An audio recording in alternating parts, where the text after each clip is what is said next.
नया साल में नया साल में नया साल में घुमाई देबोगे, नया साल में घुमाई देबोगे, गेल वही तोरा सब कीन देबोगे।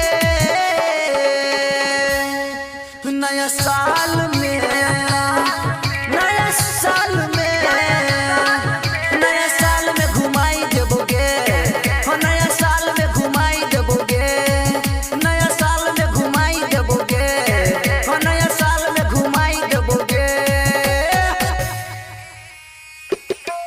नया साल में घुमाई देबोगे, घुमाई देबोगे, घुमाई देबोगे, नया साल में। डीजे गुड्डू राज, मधुबनी मधुबनी मधुबनी।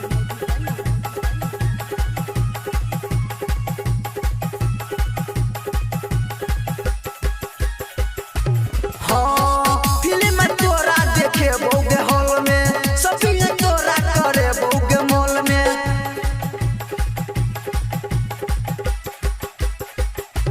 हाँ, फिल्म तोरा देखे बोगे हॉल में, शॉपिंग तोरा करे बोगे मॉल में।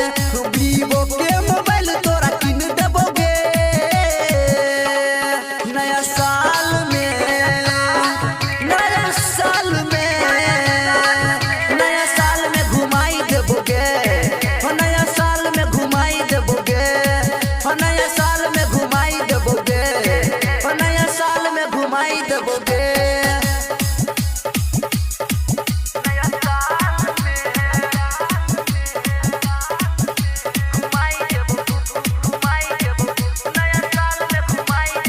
डीजे गुड्डू राज,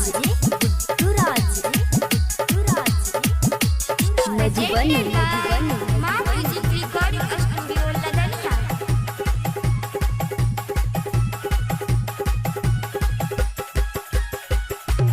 हाँ, राइटर सूरज के बोलई है, पिकनिक साथे मनई है।